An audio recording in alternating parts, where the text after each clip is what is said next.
sexy on Secular Sexuality.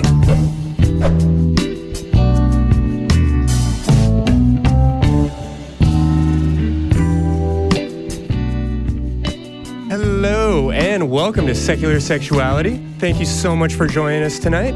I'll be your host, Christy Powell, and joining us again is Lex Keaton.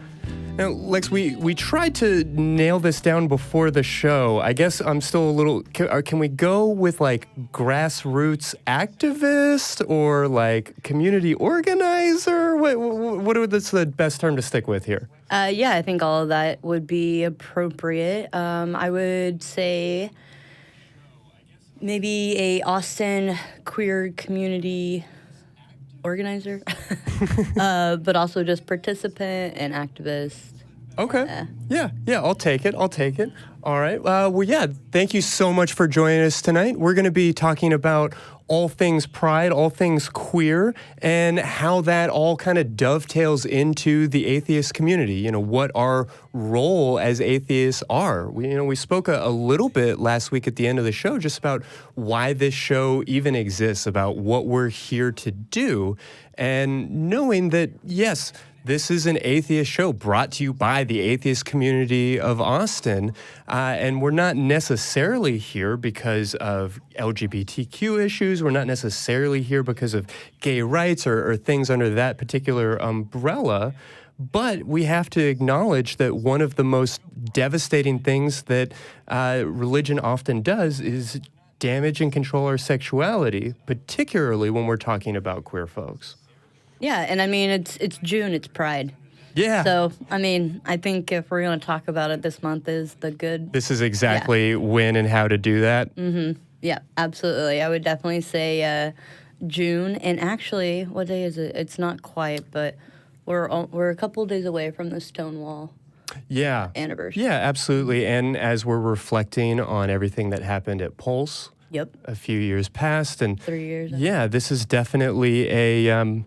I don't want to say a difficult time, but maybe a significant time for the queer community in a lot of ways. Time of reflection, but also a time of persistence and commitment to not giving up, to keep fighting. Yeah, and that fighting, that not giving up, I think needs to find a little bit of balance, because there is the Stonewall riots, there is the activism, there is the passion and the movement, and then there's also just an opportunity to be proud of who we are, to have fun, to hang out and to parade, to literally parade around. Absolutely. I mean, we're going to have our good and bad moments, but, one of the reasons why I really say the motivation to keep going, to keep fighting, is because when, as a queer person, as you know, too, it gets exhausting. Yeah. We have to check in on our community members, our friends, ask how they're doing. And honestly, that's really why it's important to have allyship within this month. It's important that we have other people in our corner that give us a break, allow us to have a moment to breathe, and also be able to go to Pride and have fun. Yeah, having a good time, but also feeling supported while also, working towards meaningful change. Also, yeah. So, yeah, it's a handful, and we're going to be kind of cutting through and digesting some of all of this. We'd love to hear from you, love to hear your questions and what's on your mind. We're definitely here at 512-686-0279. Again, 512-686-0279. We've got a couple of lines open, and we'd love to hear your questions. I recognize, Lex, that this show is largely going out to a predominantly straight, predominantly white atheist audience. And so the question of what is that person's role in all of this, what does allyship look like for the rest of the atheist community? Yeah. I mean, that's a really good question, especially to kind of dive us into this conversation. And I think that's going to depend, again, I always kind of go back to this, but where you're at, who the person is, who your audience, where, like, as far as, like, your environment, your audience. I'm not someone who, like, starts shouting or yelling as a form of allyship. You know, like I'm not gonna scream at someone else just because they're screaming something ugly. Okay, I hear that. But obviously, if it's necessary, maybe. Yeah, But I mean, yeah, we're not looking to take to the streets. I mean, we Exactly. like to. We've already done that. Yeah, exactly. We like to pay tribute and remember the sacrifices. I mean, particularly as we're talking about the Stonewall anniversary and how that kicked off Pride to begin with. So I think it's important to recognize that while revolution is in our back pocket, maybe, that's certainly not the goal here. I mean, we do want okay, change. sure. We do want change still. Okay. There still is a lot to change, you know, in this world. So I would still say that people still want some kind of revolution. It may not look exactly the same. Yeah, maybe we can substitute revolution with violent uprising. I mean, not that that's off the table, though. I We'll wanna see how far say. the government goes with Yeah. stuff. No, I mean, this is certainly a time when we look at what's going on in the news and everything else with the trans-military ban and a lot of these different things. On the one hand, we've got Trump tweeting out about how important the LGBTQ community is to the fabric of American society, while also doing not that as an Doing the administration. opposite. It's literally stripping away people's rights and opportunities for them to grow, to provide a healthy and good quality of life for their family or even for themselves. I mean, going into veteran benefits in this country is like a whole other topic, but those people are also LGBT members. So it definitely all ties in together. Yeah, absolutely. To one way or another. But to kind of going back to Pride Month and what it means to be an ally, especially with all the fun and exciting events that are happening, it's still important that people that are not a part of the queer community know how to be supportive or to be a part of it. I think just because you're straight doesn't mean that you can't go necessarily to a queer event and support those people, but maybe do a lot of listening at that event. You know, as a straight person, maybe not go and just talk all about you that night.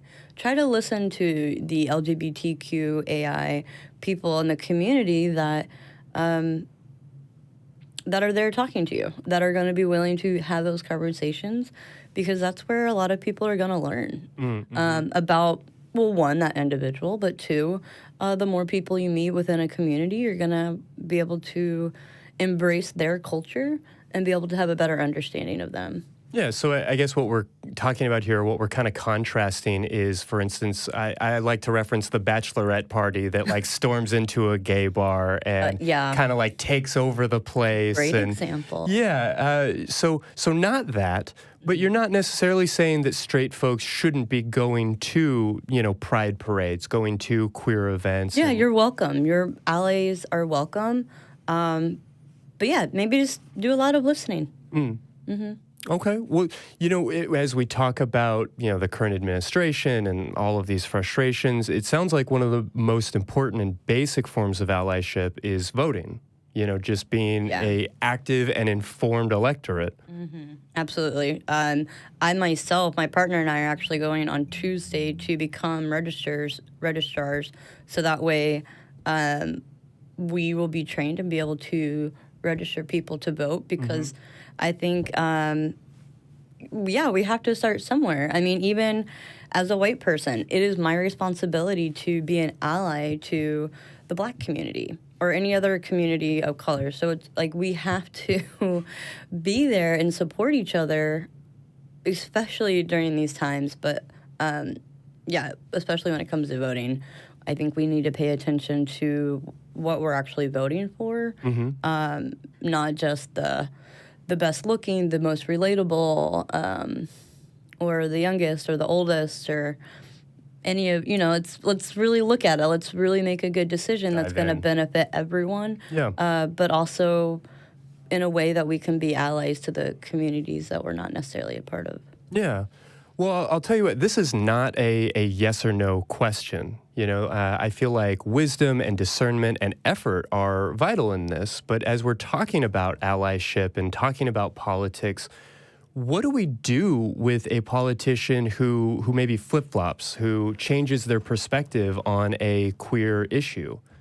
Somebody who, for instance, was completely opposed to gay marriage before the Obergefell decision and is now, putting out their 2020 T-shirts with like rainbow flags on them. I mean, pay attention to that stuff. Yeah, it's certainly worth noticing. Mm-hmm. I mean, I myself, as someone who grew up not really understanding what gender queer or being queer meant, I was told that that's not something that I should think about, or people just don't do that, or it's wrong for certain reasons. And oftentimes told that by your politicians, by folks standing at lecterns and lecturing to your community at large. And those politicians are also speaking to people's parents, and then those parents talk to their family and those children, and that's kind of where, for me, to tie that in, I was told all of this stuff was negative. However, as I got older, I was able to listen to other people, and I met people, and again, kind of going back to just listening.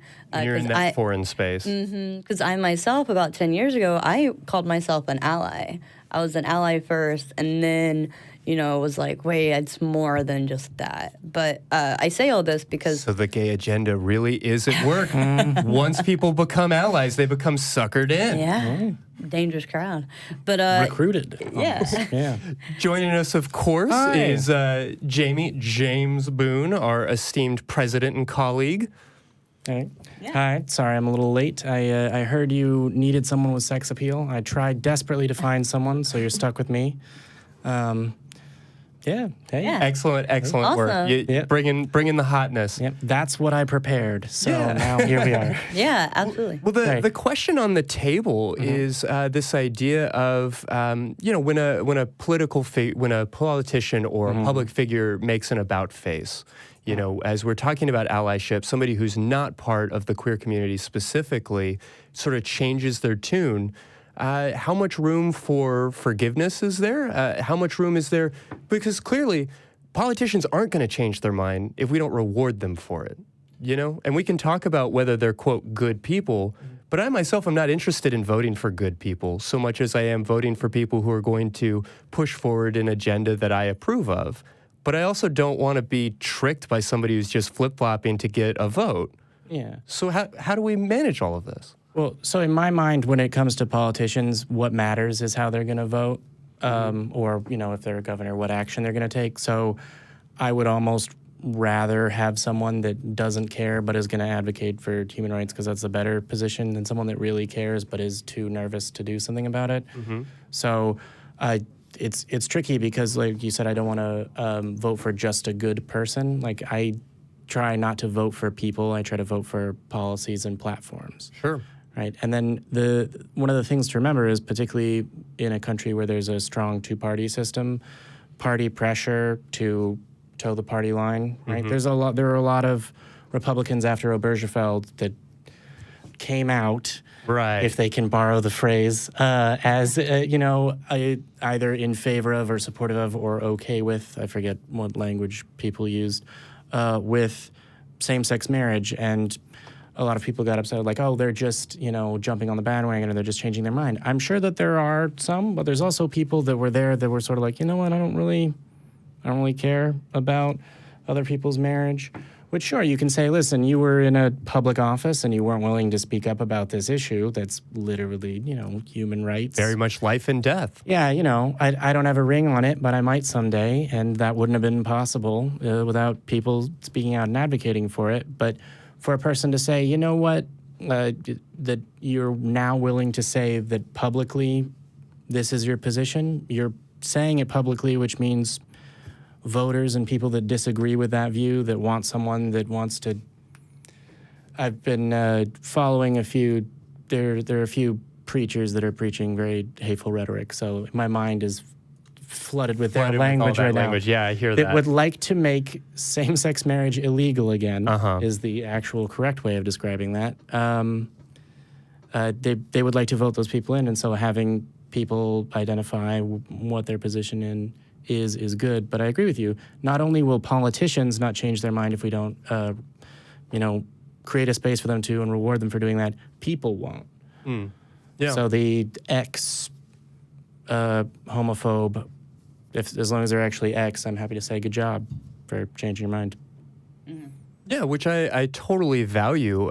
But I guess it comes down to a question of what is enough, because there is no like clear cut, oh, well, they said this once, but now they're saying that. And so great, we're on board. They've switched teams. We do still have to take their previous records into account. We do still have to take their previous statements into account. And so I guess the question becomes, what is the measuring stick? Like, what is the litmus test to see if somebody has adequately distanced themselves from what we might call politely hateful rhetoric in the past? I mean, maybe that's not the right way of framing it, but... Well, so I didn't want to... No, it was fine. I mean, it's really interesting because what I was kind of saying earlier was growing up, I didn't understand it. Therefore, I was also told it was negative. But later on, I learned, and even as someone a part of that community, I still had to kind of overcome some of the ideas that I was taught. So, Sure. Kind of developing that self-love again, but also, I mean, marriage equality isn't the all-be-all of human rights for the queer community. A milestone So at most. in my mind, I'm like, if you want to flip-flop on marriage equality, fine. It's passed. Let's move on. And I think most Republicans are kind of like that. I mean, even Donald Trump himself was like, well, it's in the Supreme Court decide, Yeah. And it's like, okay, we'll see. You get it, dude. You don't care. Like, Yeah. No, and I'm not giving him any credit, but I think that is kind of that rhetoric that the Republican Party holds on to. So in my mind, I'm like, okay, as far as like a standard, engaging that, flip-flop, fine, but if you're a Republican Party member and you're like, well, let's just move on, like, what's the next thing? Well, if they're talking about, like, what's the next thing that's not a part of this queer agenda, but if they are willing to listen to the next thing where it's like, let's talk about transgender rights. If we are willing to continue to move forward in some kind of direction, I think that's my barometer. You Okay, can so flip-flop. looking at the next issue, the current issue, where do they stand? I mean, I think you should listen and pay attention to what people have said, but, if they're going to come out and go, well, actually, marriage equality, I'm for it, and honestly, if they're here to get the voter support or not, that's a whole other conversation.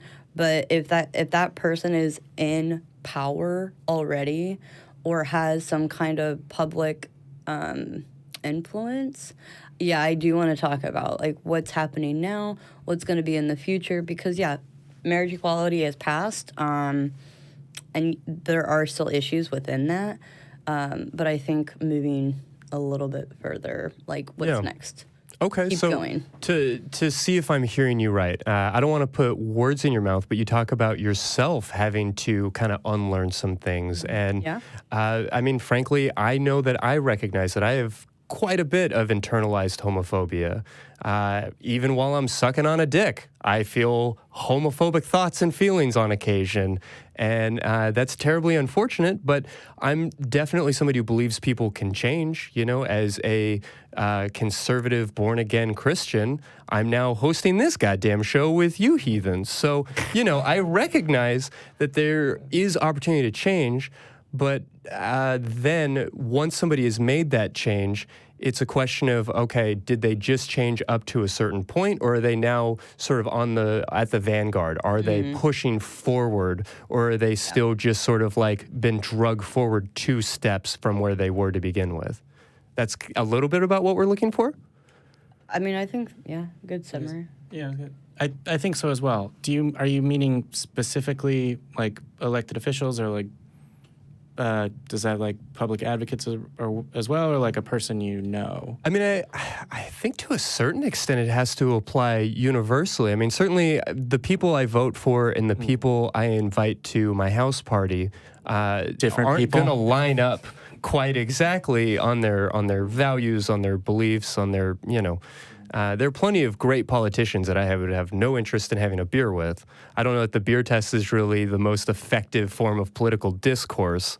But yeah, I think that there's some measure of that. I mean, there's room for a diversity of thought. There's room for allowing people that maybe aren't there yet or that don't share our values and beliefs. But there can only be so much room before we let ourselves be drugged backwards. Yes, I can agree with that entirely. And I think the question is, oh God, here we go, because I'm going to expand on something you didn't intend to be a metaphor, which is there being enough room.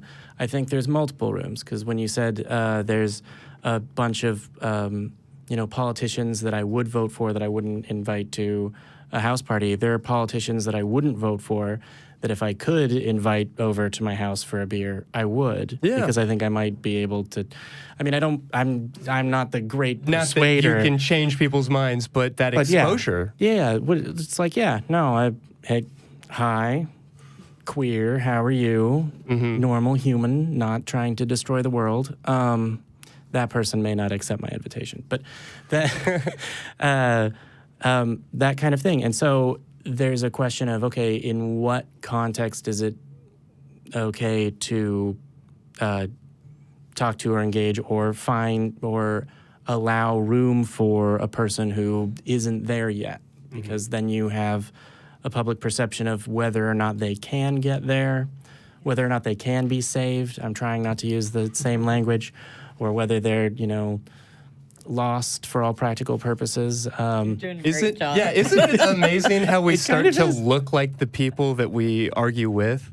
I love this about comic books. I mean, watch any MCU movie, and almost always the villain will be like the mirror opposite of the hero, with like the exact same, like you have a superhero who sword fights, and apparently the only villain in that city that week happens to be a guy who uses swords. Yeah. So I we will do find argue ourselves. though, it's because we do this, and I thought about this too.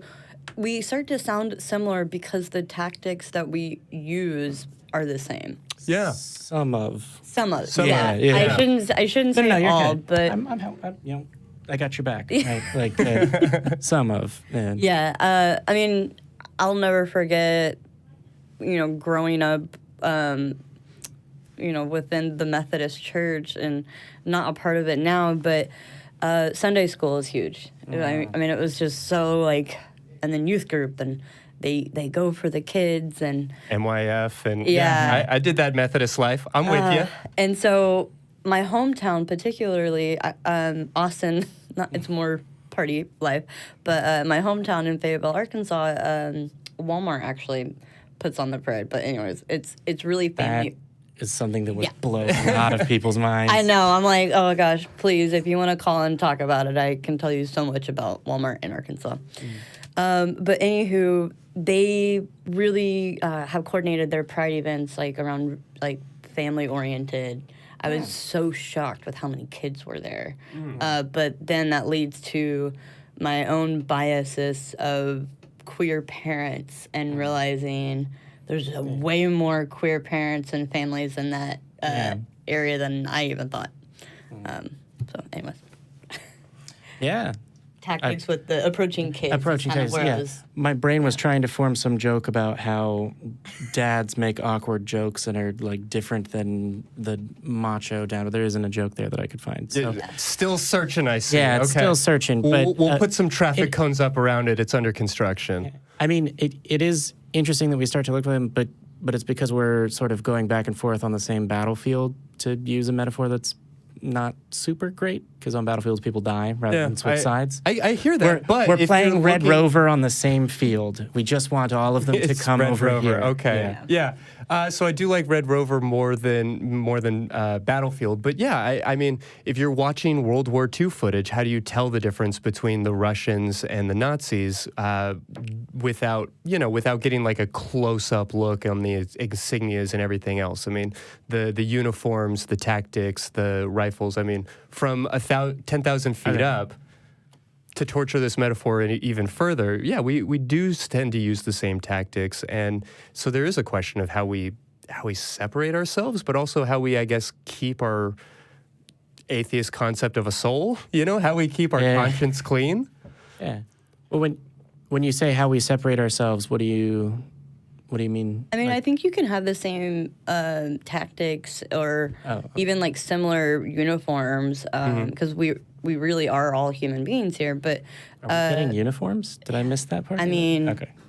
To be clear, are these atheist uniforms or queer uniforms? Because I feel like the queer uniforms will look so much better. Yeah. Can they be both? Because there's Yeah. like more themes to be added in for the. Okay. we'll have badges and it'll be like a whole thing. Sorry. No, it's fine. Now I'm like, whoa, you. Now you're like, we're giving all the queer people badges. Oh. Well, now I'm just like, what's my outfit gonna look like? And the problem is that the pink triangle has been used as a symbol of protest as well. So I mean, even here we are half an hour into this conversation. I don't know what the count is, but we've probably used the word queer 30 or 50 times. And I know that still makes people uncomfortable. And I respect that. And I always intend to be sensitive about that. As a therapist, I do kind of, I learn to gauge people's reactions. And in certain spaces, LGBT or LGBTQIA+, or these different terms also fit. And there is some question of like, do I have a right? Does anybody have a right to use that word that's been used as a slur? But it has been reclaimed. I think that's true of a lot of the things that we're talking about here. Oh, absolutely. You have to empower yourself with those words that people use in negative ways. I don't know. I'm still thinking about our outfits. No, I'm just teasing. But I think you had said something earlier, though.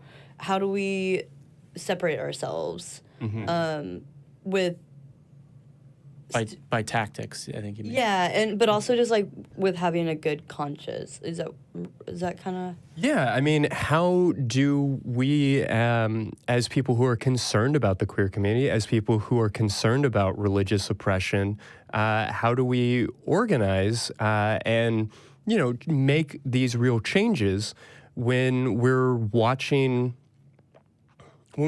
people gather at like church congregations and we're watching hateful politicians stand up at lecterns and, scream about what's right and wrong, when we ourselves have a perspective, clearly, on what's right and wrong, and not wanting to, I guess, mirror that same hatred, but wanting to meet it with equal force?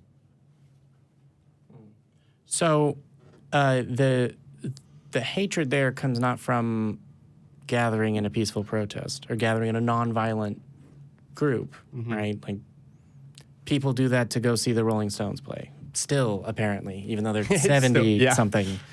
I don't know. Maybe it's the wheelchairs that are rolling now. But the hate comes from the rhetoric, and then the tactic that is distinctly different is the treatment of children, right? Like there's types and levels of indoctrination that I think come very close to it and to a degree become very clearly child abuse. I'm opposed to that. We don't do that. That child abuse is bad. And that's a stance that I'm willing, to stand by that. Just stand up and yell that. Well, there's also a lot of other views that I'm willing to yell that are more controversial. But in terms of you are disagreeing with someone and you have considered the issue, considered matters of human rights and the way that society should be and the way the government should be, and you believe that you're right and you're advocating for that, and the person on the other side of the picket line or the police wall that keeps two protests apart has done the same thing but come to the opposite conclusion. The difference is the conclusion, right? If the distinction should be if a person that disagrees with you is violent, that's a difference between you and them. And if a person that agrees with you is violent, that's a difference. The conclusion that you reach should be moral, right? But that doesn't mean that the other person who's reached a conclusion that they're going to advocate something for that is immoral or, they're going to advocate atrocities, etc. Some of the people that advocate for terrible things do so simply because they're wrong and not because it's in their character necessarily to advocate for terrible things, which is a difficult thing for me to say and not a point that I would have to advocate, at least until some other recordings that are probably going to happen later in the week. But yeah, that's the point I wanted to make. Okay. Yeah, well, I definitely hear that. As we're talking about allyship and as we're talking about, you mentioned formal official statements, I do want to take a moment to remind everybody that we do have lines open, that we're at 512-686-0279. We'd love for you to join us in the conversation. But from there, I'd like to talk just a little bit about the ACA and kind of the atheist community at large and what our role in these this sort of advocacy work is. We talked kind of at the end of last week's episode about, sort of why we do secular sexuality, about why we focus on sexuality. I mean, if atheism is just the disbelief in gods, then why are we doing this every week? And I think the obvious answer is that a belief in gods has terribly, terribly damaged our sex lives. And I think that that's no more true than with members of the queer community. I think it also applies to people who are straight, people who are monogamous, people who are vanilla, people who have like the most conventional and approved of sex lives still find themselves hemmed in by religious belief. Mm-hmm. But even as we recognize that these things exist on a spectrum, they're not affected in the same way that other folks are. And so my question then becomes, what is the atheist mandate? I mean, are we truly a single issue movement? Are we even a movement? I mean, we wouldn't be gathering if it was just the one belief, right? Well, All you. I was going to say, Yeah, all you, sorry. I'm going to keep on moving at least and try and get as many people to move with me. Mm-hmm. There's going to be some reference to Madagascar at some point. The movie. I'd like to see that GIF. Yeah. Yeah, it's good. Jamie Move it. All right. Well, all right.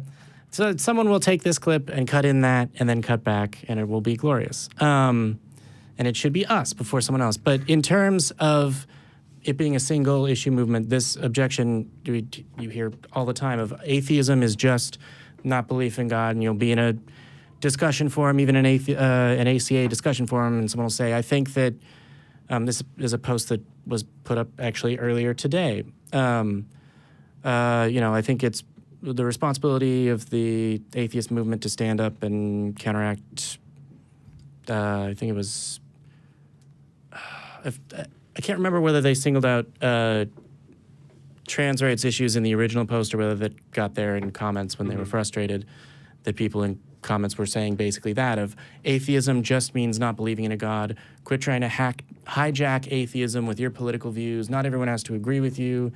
Yeah, you're right. Not everyone has to agree with you. When I don't know what that would mean. Mm-hmm. That doesn't mean that in a discussion group you don't want to discuss and persuade people. And the group of people that, sure, the thing that is in the name that we all have in common is a lack of a belief in a God or gods. But there's actually at least one atheist group I know of that is formed and is homophobic and a little bit it is homophobic and doesn't think that, like gay is okay and that's like a thing that they're weirded out by. And they're non-believers and they gather and try and do stuff as well. So yeah, being an atheist doesn't inherently mean that you recognize human rights, etc. But just because we didn't organize we didn't create the Atheist Community of Austin. Well, they did, but even if it exists now, even if it because- hadn't been founded to advocate for, a better society beyond just the separation of church and state, it should, and there's nothing that stops that. And no, we're not hijacking atheism. That sentence doesn't make sense. So there's are we a movement? No, not all atheists. Hashtag not all atheists. Basically. That works with pretty much anything except for hashtag not all Borg. But hashtag not all atheists agree with the positions that the ACA holds. Not all non-believers actually agree. I think even with marriage equality, I forget what the numbers are, the overwhelming majority, when polled in the United States, do. And to me, that's a movement. Yeah, no, I definitely hear that. I mean, the ACA, I think, I don't want to say that it is separate from atheism writ large, but it is distinct, right? It is its own thing, and it does have its own position statements. I mean, officially, the ACA opposes legislation that seeks to discriminate against individuals on the basis of sex, race, religious belief, sexual orientation, or other status. We believe that laws and regulations which limit or deny freedoms and rights must have a valid secular foundation. Yes. So that is the ACA, and that's who we are and who we agree to be by being here, at least to an extent. But it's not necessarily the position of all atheists, hashtag all atheists. Yeah. So the first thing I was going to say, and again, to jump in here if you... Yeah, no, I'm new to this community, so I'm learning a lot. I'm learning a lot. So yeah, I'm here listening to this kind of portion. Don't mind me. Also, I think you have a call. Okay. Well, the first question I was going to ask is when you say, is the ACA separate from atheism, did you just mean from atheists or like distinct, the philosophical not separate concept of... No, I just mean that not all atheists are ACA members, right? Oh, I mean, yeah. clearly. No, so the that's ACA not how ACA exists, membership works. Right. So the ACA exists with its own set of values, beliefs, positions, etc. The most central one, of course, being that there is no God, and that the world is damaged by the belief in one. Damn. I mean, I remember as a kid, my dad would point out atheist bumper stickers and stuff and be like, why? What do they get together and talk about? How there's still not a God? Well, we get together and talk about the fact that trans folks are dying, about the fact that marriage equality, which is really brand spanking new in this country, is very much still lacking in a lot of ways and is continuously under assault. I mean, as Lex was saying, we want to move beyond marriage equality, but we haven't even fully locked that down yet. And while I am ready to man the barricade and push forward and move on with the vanguard, we are very much in the possible position of losing that ground. Yeah, which actually is why I went to that, because that's the ground we've gained that we might lose, and I'm somewhat pessimistic about the current political climate and Supreme Court. Don't ever get comfortable. Yeah. Don't get comfortable. Get comfortable. Yeah, there's some quotation about... Weird statement I never heard. Yeah. Yeah. That's you. Don't ever get comfortable with the current broader political situation. You should be very comfortable with yourself and and it was a and topical comment. Wear clean socks, sit in nice chairs. I mean, comfort is important. It really is. Okay, well, with that idiotic statement, I'd like to talk to Stefan, who may have been reading my notes, because this is kind of where we were going to go next. But I'd like to go ahead and invite them onto the air. Stefan, are you there? Yes, I am. Howdy, what's on your mind tonight? Well, I've been, I've caught the last 10 to 15 minutes of what you guys have been talking about. I'm not very insightful on the whole political part, especially since I don't have cable, and I'm not going to lie, politics bore the crap out of me. Can we say I do qualitatively agree that with- cable news is actually not the best way? That was I was going to say, oh, good. You're more informed than someone with cable. Yeah. Yeah. Also, yeah, you don't did, need to know about politics. Just listen to what I say and believe it's true. Well, that's the fun thing, because my fiance always likes to say, well, you agree with virtually everything the atheist experience and the ACA does. And I'm like, that's because they make logical statements. And as far as I can tell, there's nothing, I can't find anything illogical or dumb about it. So there you go. So, I mean, Hey, yeah, that's yeah. fair. I mean, So far, yeah. just wait. We might surprise you. well, I mean, if it happens, then, everybody's going to have a different opinion. It is what it is. But yeah, I'm not very good with the whole political side, although I know that there are a lot of people, I'm pretty sure there are a lot of people in the whole political party with Washington, correct me if I'm wrong, that, of course, are religious and stuff. And it's just, honestly, it baffles me, especially whenever, like, for instance, think about, I think this last week or so, I came in contact with another theist. He's not on like any governmental thing, but I came across him because my family is basically all Christians, and they all like to a lot of times make fun of the LGBTQ community. And I finally posted, like, I don't understand it. They're not hurting anybody. Let them be happy. It's not that bad. I mean, I don't understand it. And me and this theist got into a fight, or somewhat of a fight. But from my point of view, if a person wants to be, if a female is lesbian or bisexual, or a male is gay or whatever, it shouldn't matter. It really shouldn't. There's stuff in the Bible, but as a lot of you guys like to say, honestly, the Bible, how do you know it's written by God? How do you know it's divine word of Him? And honestly, I tried telling this to him. If God really didn't like all the LGBTQ group, then He could just wipe them out, and yet He doesn't do that. So where are you coming from? And again, they're not doing anything wrong. They're really not. So everybody who has such a big problem with equal rights, with lesbians, gays, marrying, it doesn't make any sense to me. Because again, they just want to be happy. They can't. As Matt Dillahunty says, they cannot help who they're attracted to. And again, you're in love. It doesn't matter who the crap it's with. As long as you're not with someone 18 years or younger. As long as that's not the case, who cares? As long as it's a consenting adult and you guys are doing what you have to keep yourself safe and you love each other, that's all that matters. It's the same basic principle with me and my fiance. We love each other. We're not doing anything stupid to harm each other. We're not harming anybody else. So it doesn't make any sense to me. And especially with the whole, with anybody in government who wants to oppose the equal rights and equal rights for, gay marriage. Why do that? Why go so far? What have they done to you?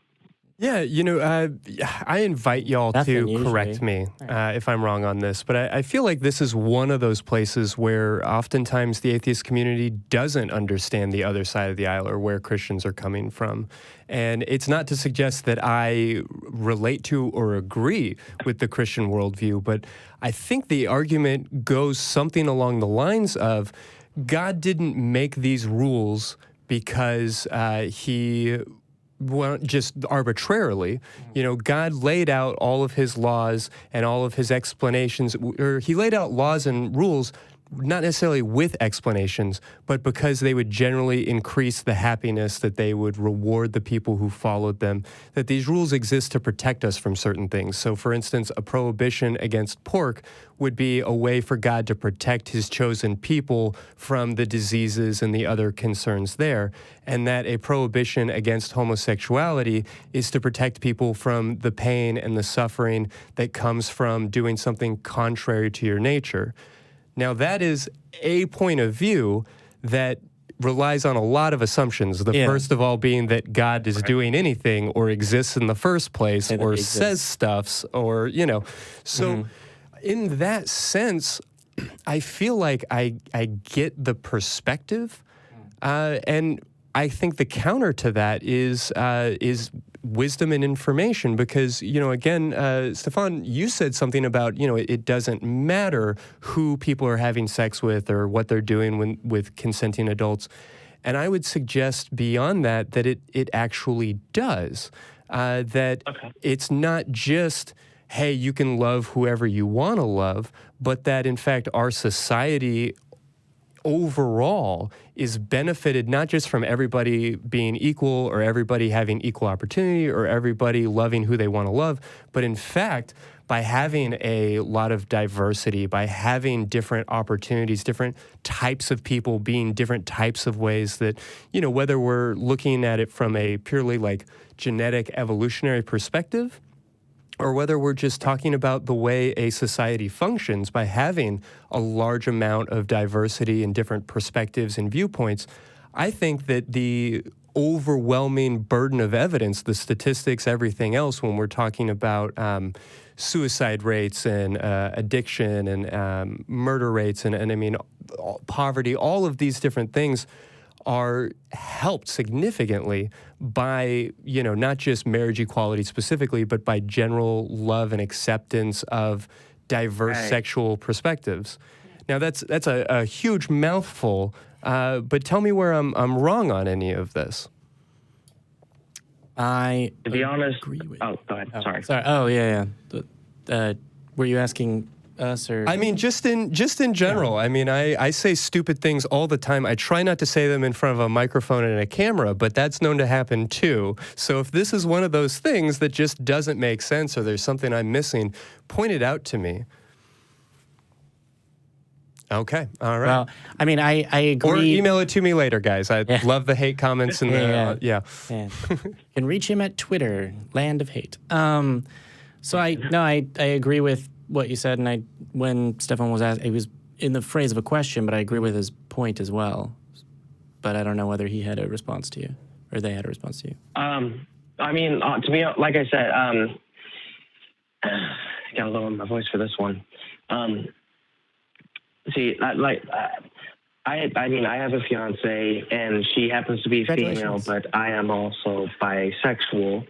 But the thing is I don't think, nobody in my family, none of my friends, none of them know, and for a specific reason, because my dad, he would be more accepting of it because he's already told me he may be a theist, but he's more accepting of it. But my brother, on the other hand, he would, well, I mean, I'm pretty sure he's threatened to kick my ass multiple times if he ever heard that, which, thanks for the love, bud. And it just, honestly, again, it goes back to the whole point of we're not doing anything wrong. We're really not.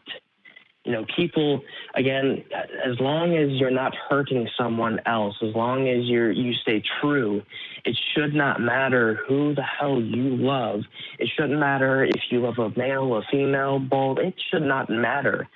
But yet in our society, I mean, we're getting a lot better, I think. But for a lot of other people, they just can't accept it because, again, and I don't want to be too, I think the word is general or whatever it is. But I feel like it's more, nowadays it's just more of theists that object to it. And again, like whenever it came to my dad and with what he said, I just, one thing that I should have asked him was, why does it matter though? And with one of my family members, they said, well, it was Adam and Eve, not Adam and Steve. And I thought, okay, well, how do you know that what is said in your Bible is correct? And even if, it doesn't matter regardless, why should it matter towards God? Who the crap marries who? Who's in love with who? They're happy. They're not hurting anyone. So why not let them be who they want to be? My cousin is gay. And as far as I know, he's very, very happy. He's in a very happy relationship.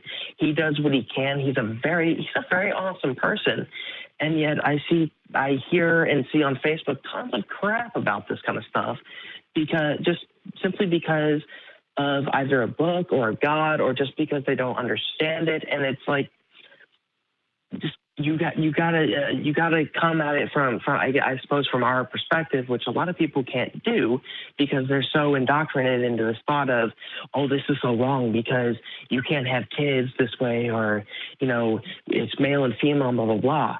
Okay, well, you have to go beyond that kind of perspective. You have to put your mind into the shoes of someone like that. And unfortunately, with a lot of people I see, it's just not that way.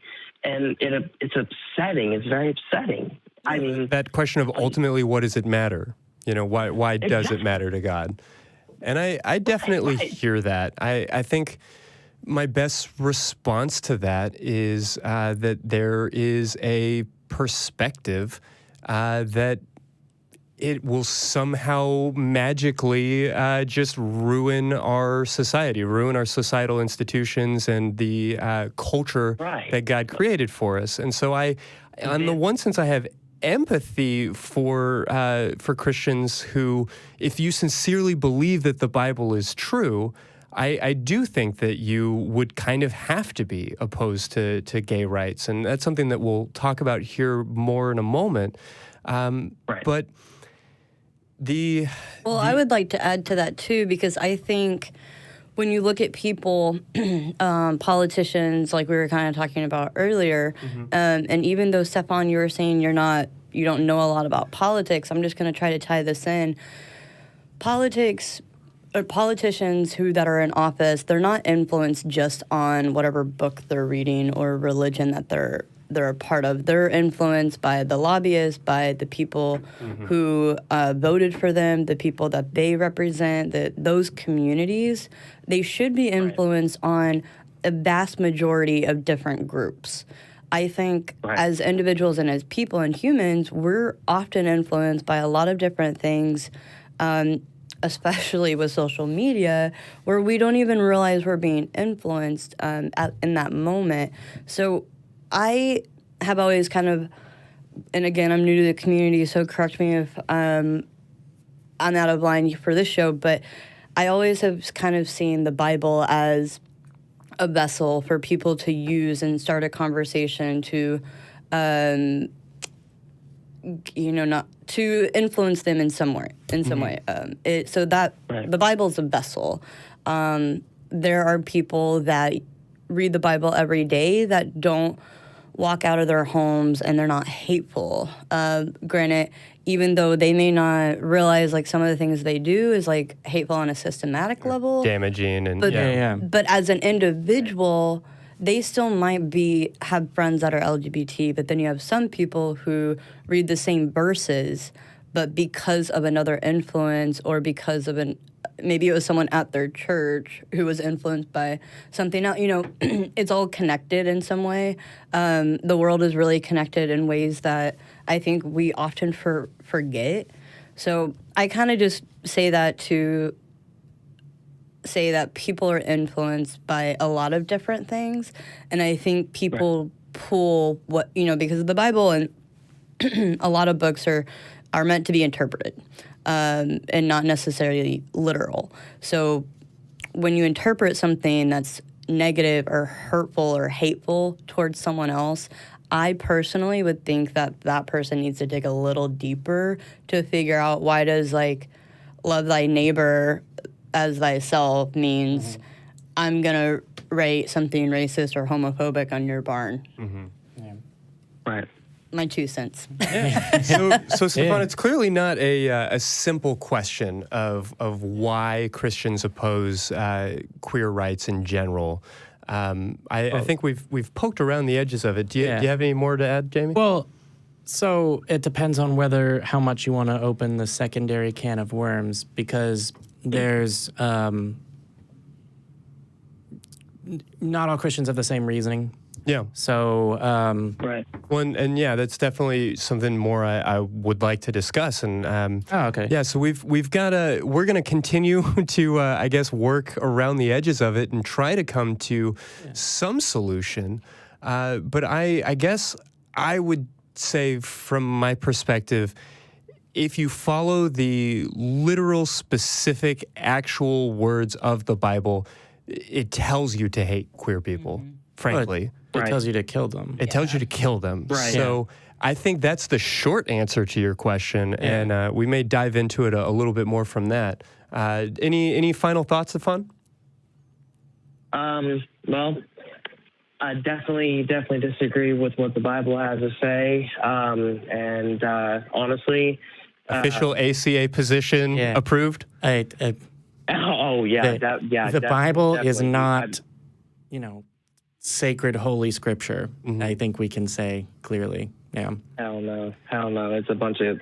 I mean, there's some things you can pull out of it that are somewhat decent, but a lot of it I feel is just a bunch of bullshit that they wanted to write in there just so that way they can control whatever the hell they wanted to. And unfortunately nowadays it's not working as much because people are using their heads and are opening up to, a somewhat, correct me if I'm wrong, and a somewhat atheistic point of view where, hey, we don't have to do this. We can live in a society where, we accept people and not go with a book that says, hey, you're gay or you're an unruly child or, whatever else. And so guess what? I get to harm you or say something stupid to you. So, I mean, it's getting better, but as a lot of people have said, we have a long way to go. But, I mean, I have hope. Well, thank you so much for joining us and manning the barricade. Yeah. Thank you very much for having me. I appreciate you calling in.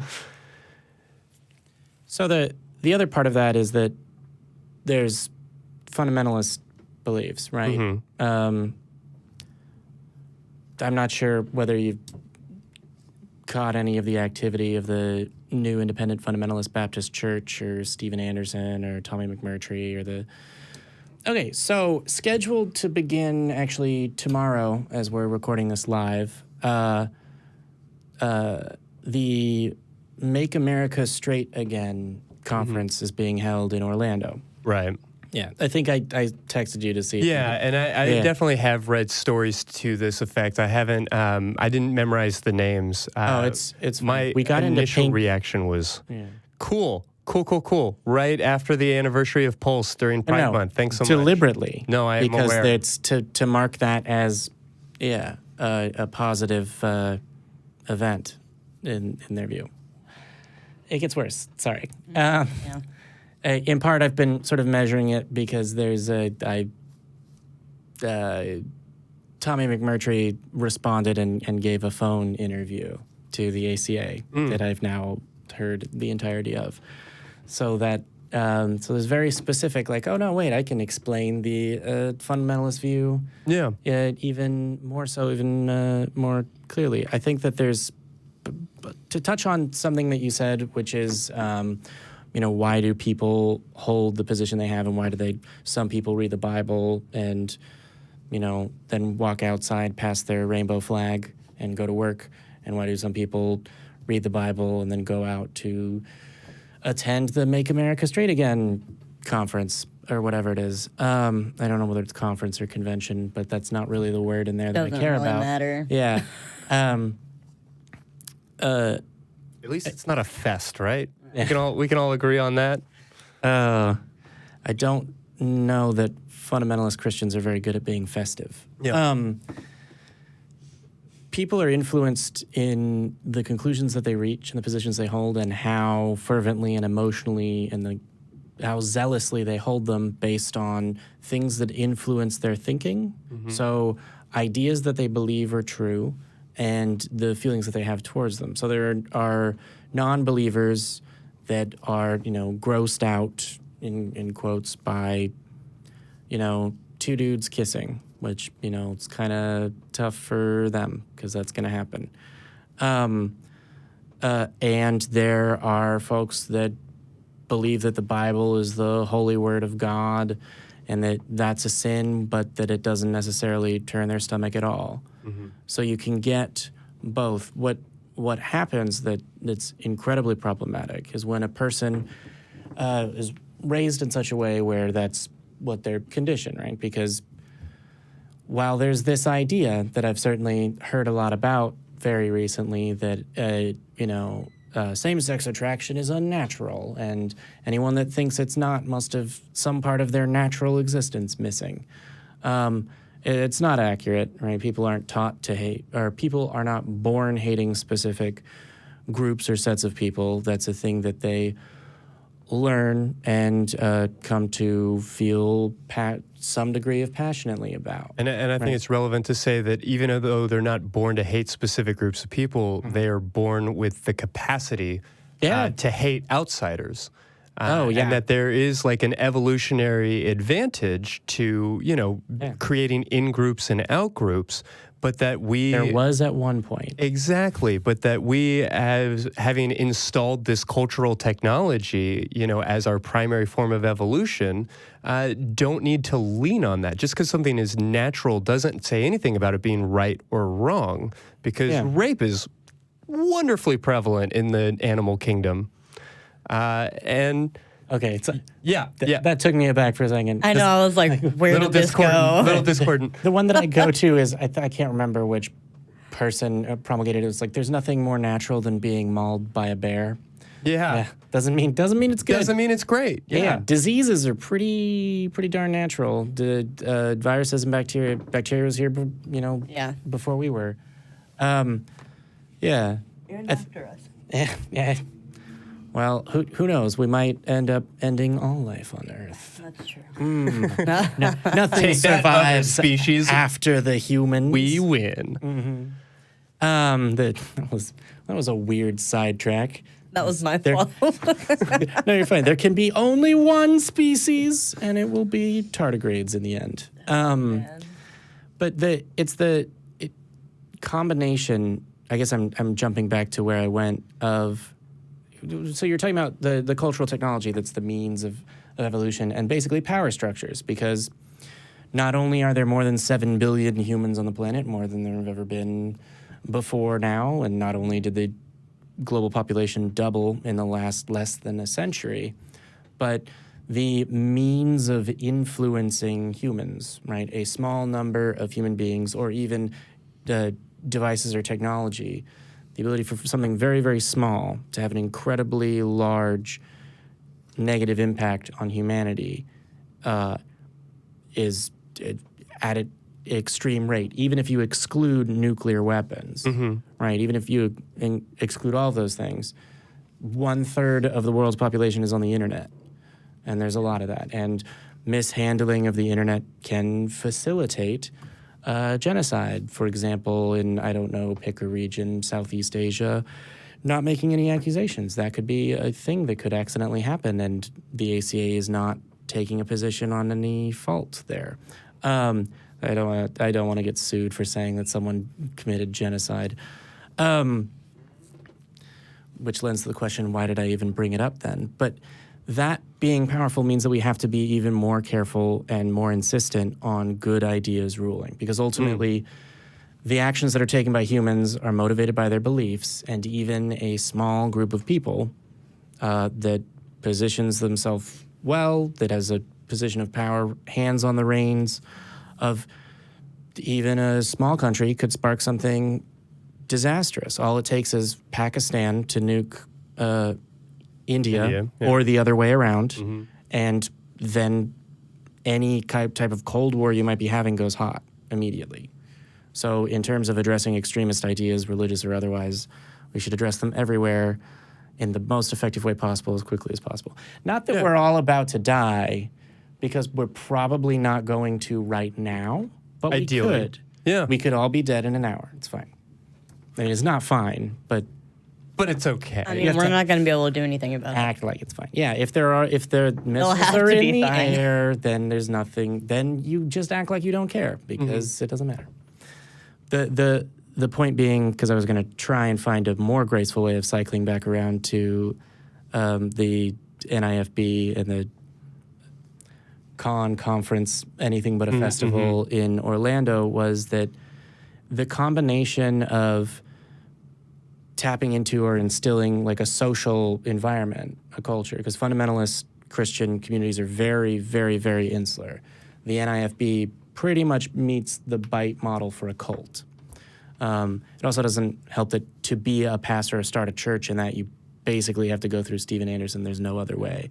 So it has a singular leader person that who some might describe as charismatic. I mean, he did not stir in me the desire to follow his teachings or instructions. Maybe it was something about wanting to kill all the gays or whatever. I don't think he used the word gays, but that's about as flippant as I'll be about the GSRM community. I think that's the right 4 letters, and I've been told that's a shorter abbreviation for the same. You've lost me. Oh, okay. The LGBTQIA plus community, because sidetrack. So I was recently informed that gay romantic sexual minorities as an acronym was something that had been used in language before, and because I don't want people to feel excluded, and because I can say things now with the intention of including whomever, even just ideas that I'm not aware of yet, and because, LGBTQIA plus includes the plus at the end. Right. Why not just have a catch-all? Yeah, we know what we're talking about. Yeah. Yeah, no, that's really interesting. Yeah. That, or it's possible I've been misinformed and I've just said something terribly It's something to do our offensive. homework on for sure. Yeah. This is going out to the internet, so I'm sure that the internet will respond if I've made a mistake in a very reasonable and Polite lengthy, manner. well, be like, as tends to be the case. Soft approach. To whom it may concern is going to be the beginning of the hate mail. So there's that side note, but the combination of being able to tap into like an insular social community that you can inspire and lead to find, reprobates, which is the term, disgusting and filthy, and desiring I've forgotten which verb it was, but that's less important.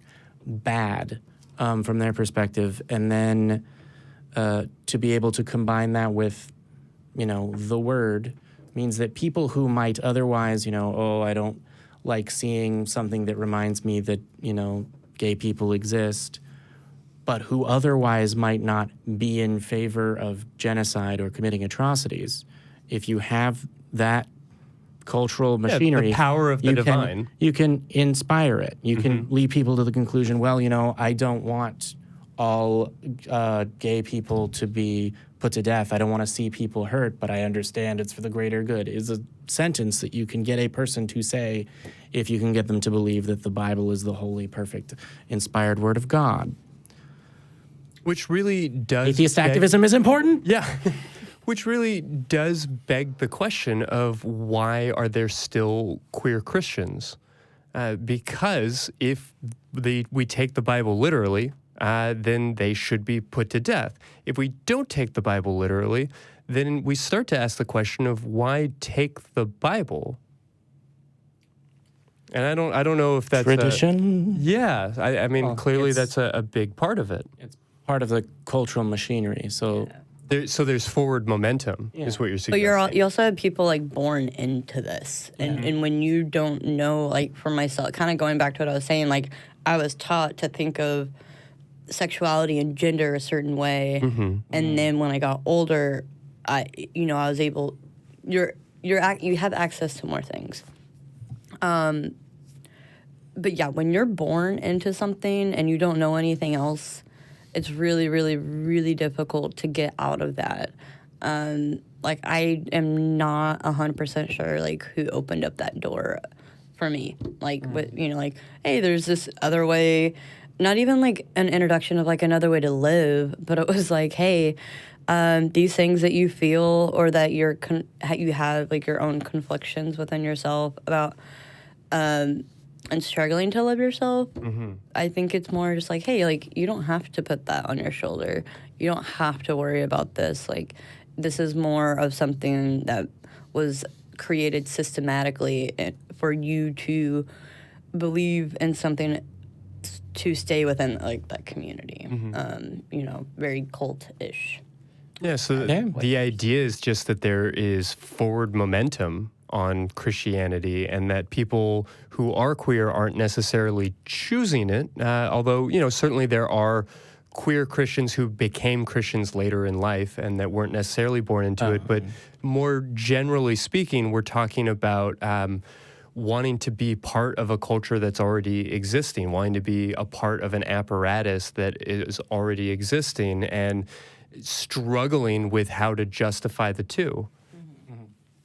I mean, especially if like your church or Christianity community was the first sense of community that you've ever gotten. Like, for example, I lost a lot of those friends, and even though I really didn't care to, like, be friends with them again, it was still a loss that I experienced. Yeah, I had to something to mourn. Go through that process of, like, I probably wouldn't, like, now knowing what I know, I probably wouldn't hang out with these people now, but it does hurt knowing that they're not going to be my friend because I'm being true to myself and how I feel.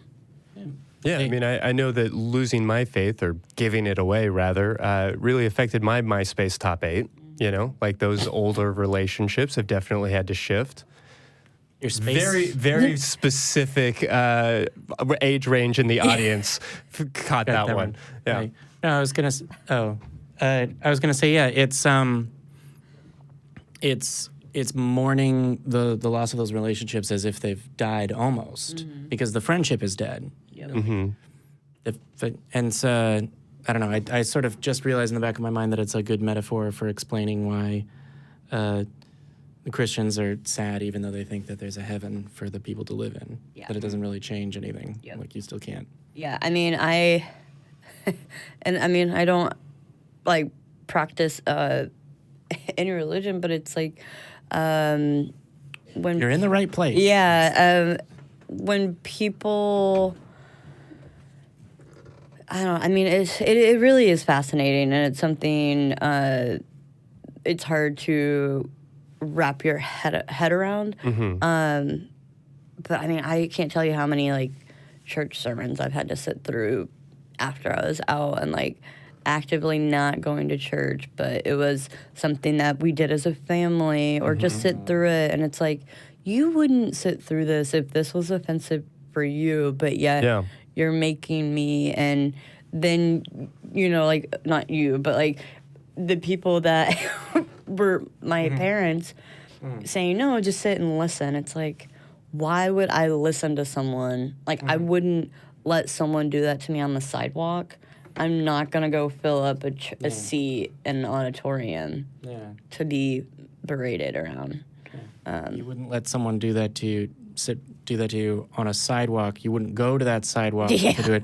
So the comfortable chairs here don't really change that. It's not sufficient, Depending the on whether food, your pews the have coffee, none of it. not enough Coffee's wine always to been make so it good. okay. Right, Nope. not enough wine to I haven't had justify enough it. wine Or to listen bread. to this. Yeah. I love bread. Yeah. Actually, enough wine, cheese fondue, bread, you can get me to watch a lot of hateful crap. As long as I can heckle as well. Okay, yeah, I guess that's really the point. None of which is allowed in church. Right. Although the church that adopted cheese fondue as part of the Eucharist. As part of the sacrament.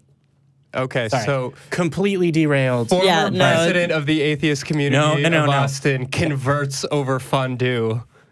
You know, if I was going to convert over something, I think cheese is a fantastic That's food. what would win you over? Okay. All right. How is it that even on this show and in this episode, I've said something that vegans are going to come after me for? That cheese is sufficient reason. Oh, that's funny. Yeah. Okay. I've had back and forths because there's vegans that don't like that I eat meat. They hate Matt more, so... Yeah, I guess you got that going for you. Sorry, I completely derailed the topic, but... Well, just to say, with our last couple of minutes, I guess the question becomes then, if atheism isn't just about, creating a separation of church and state, or at least the atheist movement, or the atheist movement as practiced by us, as I, mind my grammar, the atheist movement as practiced by the ACA and like-minded individuals has a mission to make the world a better place, however broadly we define that and whatever that might actually look like on the granular level, that's the objective, more or less, right? Yeah. So that being the case, we don't have the fundamentalist need to convert people. We're not rescuing people from hell. We're not sending them to heaven. That's not necessarily part of our mandate. And so what is our relationship with Christian charities, with religious organizations, with, particularly as we're talking about the queer community, a growing number of churches and believers who are willing to do the, in my mind, frankly, unreasonable mental gymnastics of applauding or accepting queer folks into their community. What is our role in confronting that, accepting that, curbing that, allying with that to the extent that it's helpful? So the ideas should be confronted everywhere that it's appropriate, as fervently as can be managed, as effectively as possible. So in terms of, that's pretty succinct. The ideas, no, they need to die. Or they need to be properly combated and defeated in the marketplace of ideas, et cetera. So organizations that take action, whether they're religious or not, that have a negative effect on the world and society, particularly the issues listed in the mission statement of the ACA, we work in opposition to those. So it's possible that the ACA holds an event or talks about the actions of an organization that isn't religious, right? So if, I don't know, an airline takes an action that promotes the theocracy, I'm sort of boggling my mind now even with the suggestion. But Well, and as someone who's new to this community, even what you just said is like the ACA doesn't necessarily have to approach a religious group.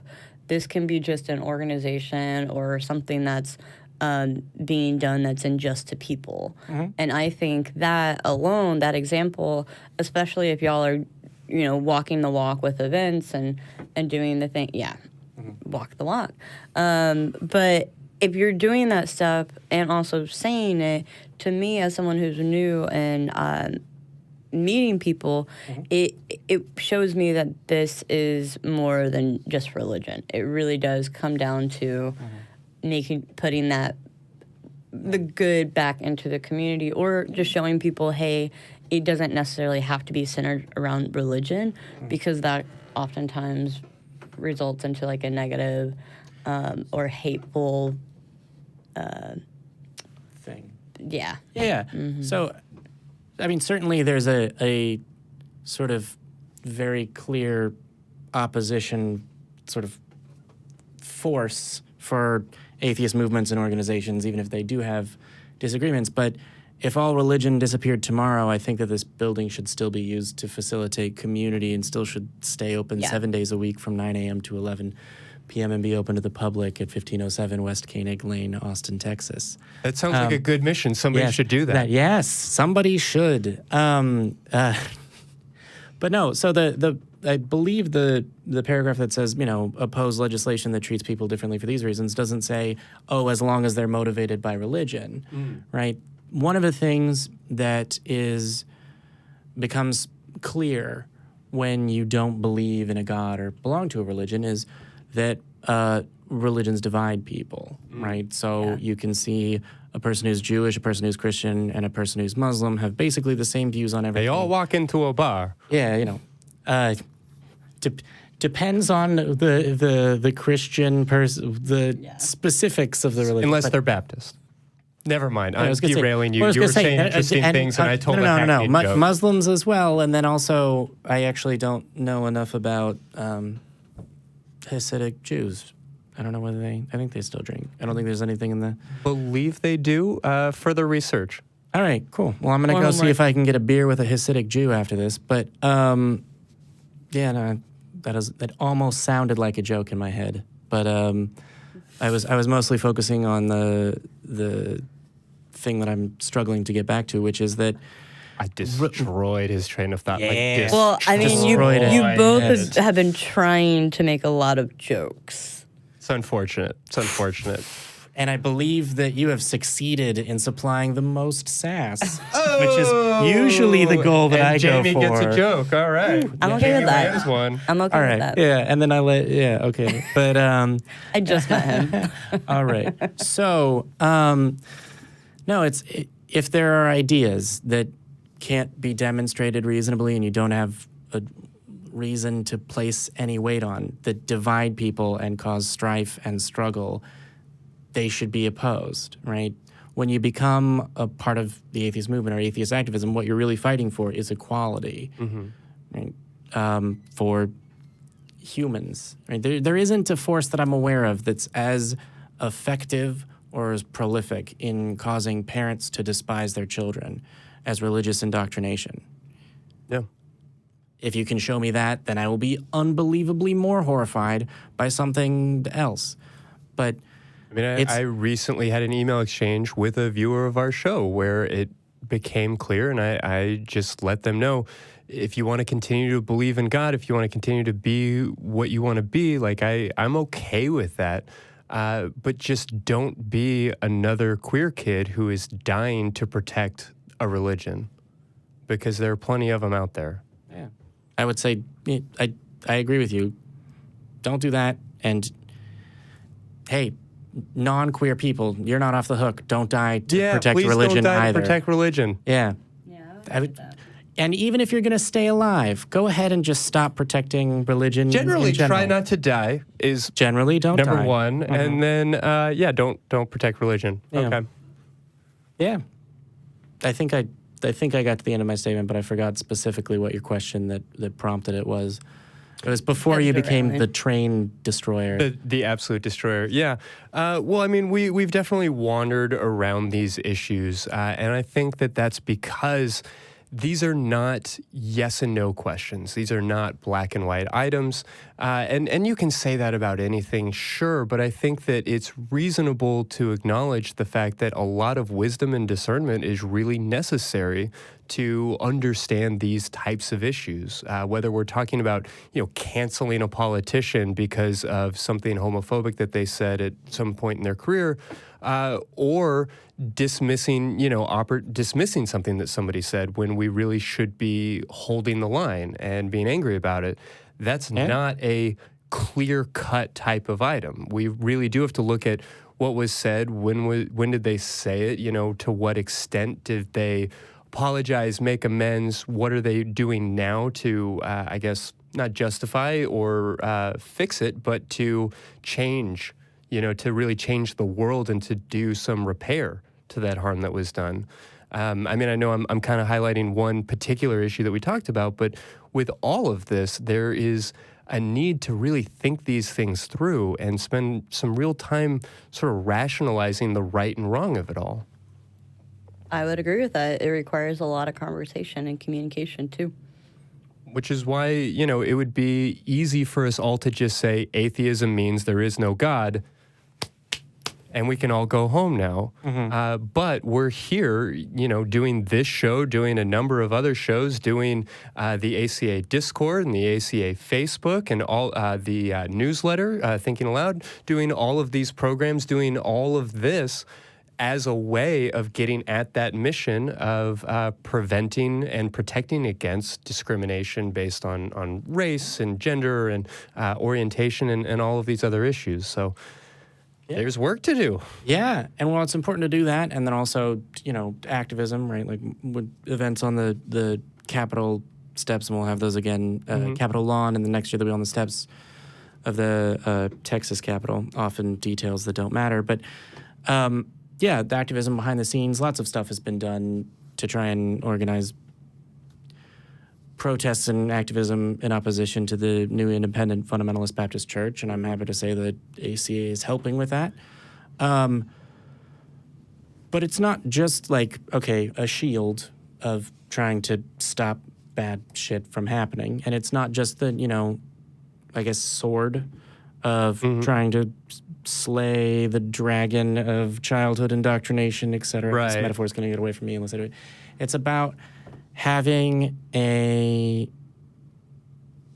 place, a land, a society that doesn't have those things, and having a community that can act that way toward and amongst its members is part of that. Yeah, so it is the activism piece again, but it's also the fest, the parade. Again, as we were talking about pride, it is the Stonewall Inn. It is the fight against oppression, but it's also the sense of community. It's also the sense of occasion. It's an opportunity for fun and enjoyment, while bearing in mind that not everybody has the opportunities of fun and enjoyment and fellowship and community that we have, and wanting to make sure to extend that to as many people as possible. So thank you for, manning the barricade with me tonight, and spending an hour and a half kind of talking around the whole purpose of the ACA and our mission statement and what we're here to do every week. Yeah. Well, thanks for having us. Yeah, thank you for inviting me on. Absolutely. I think it's important to take a moment, not just to do the thing, but to talk about what the thing is that you're doing. Yep. So I appreciate y'all providing some clarification. I appreciate all of y'all joining us, and for the folks who called in, thank you so much, and we hope you have a great night. A6. Oh, we're still... Okay.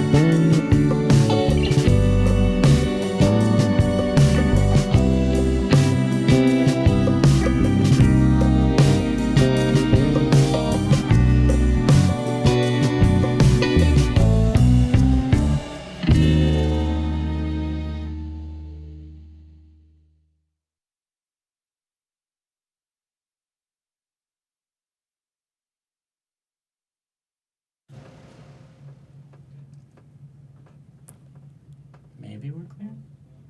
I can hear my voice again. That's probably a bad sign. We didn't have an audio engineer